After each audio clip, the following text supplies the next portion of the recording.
I'm going to tell you a story about a guy that I'm glad I never met while I was in prison. What's crazy about this guy's story is he was locked up at the same time I was. He was in the state of Virginia, just at a different facility. And this guy truly was a real life monster. His name is Robert Gleason.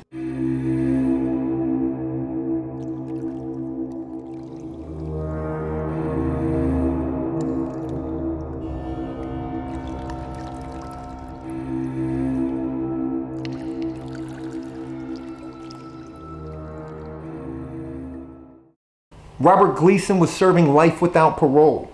A guy from Massachusetts, supposedly an amazing tattoo artist, and also a hitman. Gleason even once stated himself that he broke the legs of a stiffening corpse just to get the body to fit inside the trunk of a car. He also said that he killed a guy because he called him a sucker for forgiving a $5 debt. Supposedly, Gleason was the guy called when somebody needed to be left in the woods over a debt. But this guy was nothing like your run-of-the-mill average prisoner. In fact, Virginia Department of Corrections even stated themselves that they had no idea how to deal with a guy like this because they had never before had a situation or a prisoner this calculating, manipulative, and dangerous. While serving this life sentence without parole here in Virginia, during the same time that I was in prison myself, Gleason was not satisfied with this life sentence at all. In fact, it wasn't that he wanted to go back to court to try to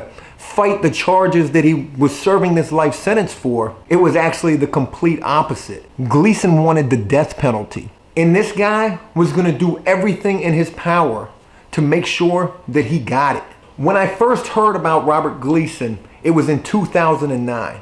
I had only been locked up for a short period of time, but to hear the first story about this guy, in fact, the first story that let me know who this guy was at all, and that this was somebody who was actually serving time in a Virginia prison just like me, this was a scary thing. To think that, what if I ever had to run across somebody like him or even him himself? But again, when I first heard about Robert Gleason in 2009, it was because of the fact that he had just killed his cellmate. He had beaten his cellmate to death, strangling him all the while, and put his cellmate's body back on his bunk, covered him up with the blanket, and while COs did their rounds and their counts, Gleason would stand there right next to the dead body of his cellmate, telling the passing guards, "Oh, he just doesn't feel good, he's sick." So guards were none the wiser for like half a day. It took the guards half a day to figure out that this guy was dead inside of his cell and that Robert Gleason had killed him. Gleason thought this was going to be enough to get him the death penalty. He wasn't going to serve this life sentence.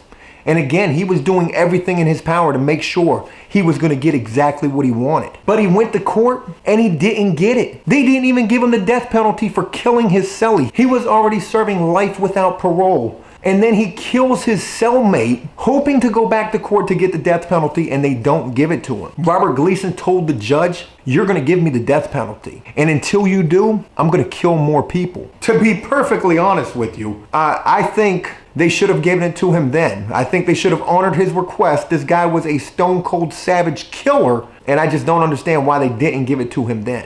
What they did do, though, was ship him from the level 4 facility he was housed at to a maximum security level 5, a place called Red Onion. 23-in-1 is what this facility operates under. That's 23 hours locked down, 1 hour out of your cell. And in most cases, that 1 hour out of your cell could be to either go take a shower or go to the rec yard. And the rec yard at Red Onion is a small little dog kennel sized cage. One prisoner per small kennel cage, maybe 2 to 3 times a week. I have heard so many horror stories about this facility, Red Onion itself, how when they give you your tray, they just throw it inside of your cell and don't even care where it goes. It'll land on the floor. All of your food goes everywhere. Prisoners there, they live the absolute worst. Imagine being in a prison that is pretty much run like a solitary confinement for 5, 10, or even more years. But this is the facility they shipped Robert Gleason to after killing his cellmate. This is also where this story gets even more crazy. Because the second time I heard about Robert Gleason was when he was at this maximum security prison, Red Onion, and he had killed another prisoner on the rec yard. Now remember, the rec yards here at this facility are single, small dog cage sized kennel rec yards where only one prisoner can be in there per cage. But what I had heard was that Robert Gleason had literally strangled another prisoner through the cage, and he had literally gotten a makeshift rope made out of a sheet around another prisoner's neck in another cage and strangled this guy to death. My first thought is, how in the hell does this even happen? You're here at Red Onion with Robert Gleason. You know exactly who this guy is. How do you get that close to this individual to let him get a sheet around your neck and literally strangle you through the fence and kill you? It almost doesn't even sound real. But in fact, it is very real. The details that surround just how he was able to do this are almost unbelievable. The story goes is that Robert Gleason, this master manipulative person, this monster, I don't even know if you could call him a person, had concocted this plan with this other prisoner that they were going to sue the Department of Corrections due to this elaborate scheme that they had hatched.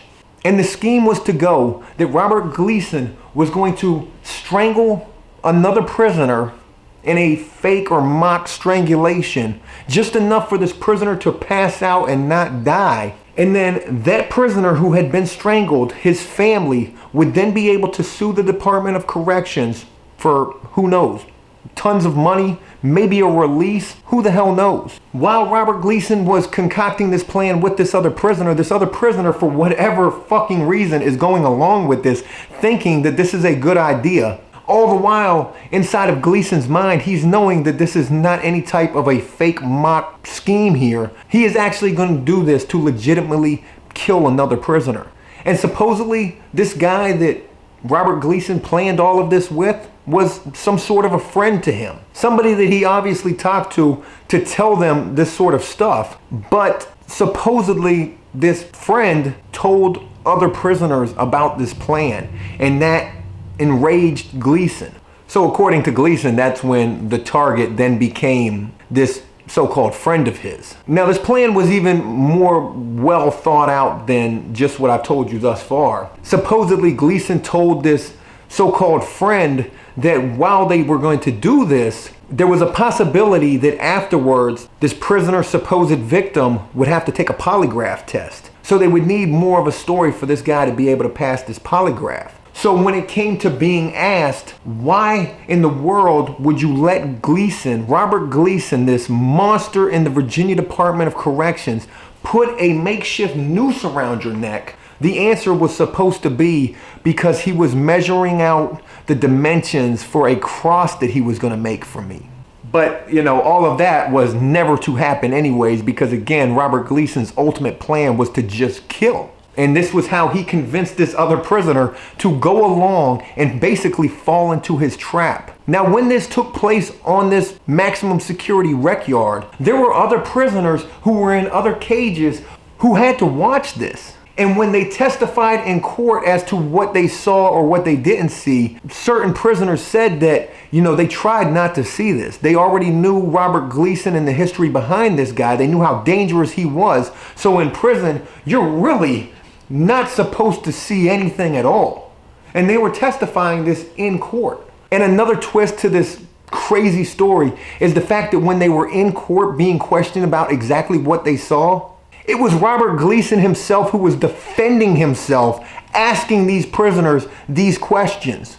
If it was me and I was in this courtroom and it was Robert Gleason asking me these questions, I didn't see anything, man. Nothing.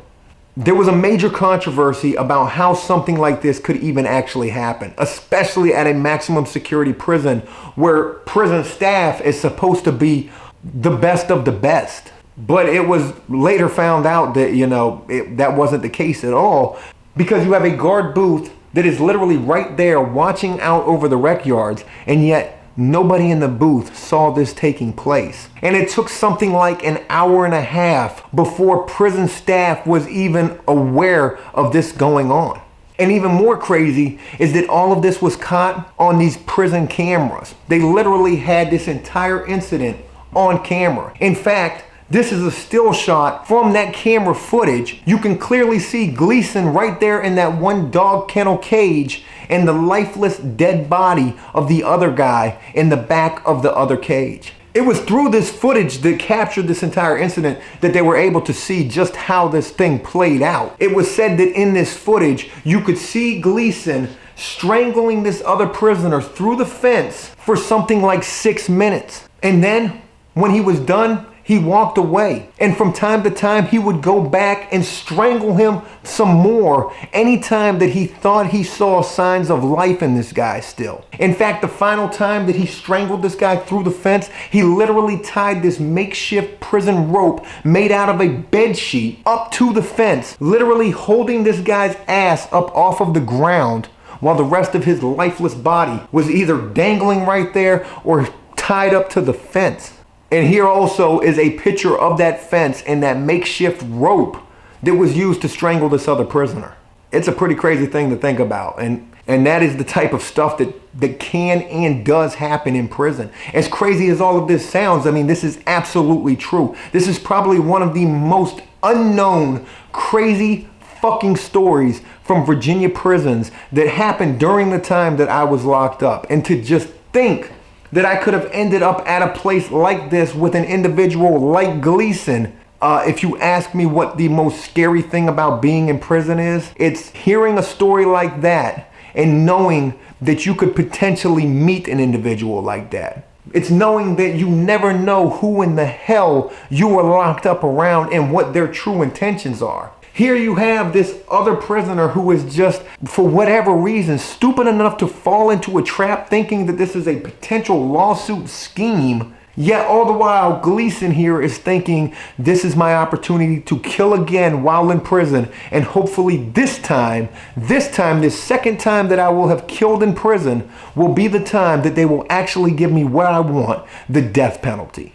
An investigation took place after this for whatever reason, I have no idea. I mean, everything was already caught on the surveillance cameras, but the investigators actually asked Gleason if he did this to prove a point. And he stated, I fucking definitely did this to prove a point. And they asked Gleason what exactly that point was that he was out to prove today. And he said that I can still get at people. Even at a maximum security 23-in-1 facility, I can still get at people. After this second murder, Gleason was given what he wanted. He was given the death penalty. And in the state of Virginia, and something that not very many other states still do these days, they offer you a choice when given the death penalty of how you want to die. You can either choose the electric chair, or you can choose the more humane way, I guess, which is lethal injection. And Gleason, being this infamous monster type person that he was, obviously chose the electric chair. And the electric chair is something that prisons and death penalties are trying to completely do away with. In fact, there had only been 12 recent uses of the electric chair in the last, 20 years maybe. And the last use of the electric chair was in 2013 when Robert Gleason was actually executed. And in any death penalty scenario, while awaiting your execution, I mean literally like moments before that execution, you're able to say any last words that you may have. And verbatim, Robert Gleason's last words were, "Kiss my ass, put me on a highway to Jackson, and call my Irish buddies." And then he was executed. How's that for a crazy prison story? Bet your ass don't want to go to prison now, do you? And to be completely truthful with you, this was something that made me never want to be in prison myself either, especially knowing that all of this was going on all the while I was locked up myself in a prison just down the road. But again, I mean, it is prison, and shit like that can and really does happen. And what you just heard right there was probably something you never heard about before. And honestly, I don't even know why, because it's one of the craziest damn stories I've ever heard about, especially while serving time myself. Hey, look, that's it. I hope you enjoyed this video, and if you did so, please leave a like and a comment. Let me know exactly what you think about it. And until next time, please enjoy life, the free world, never take a moment for granted, and make the most of every day. Peace!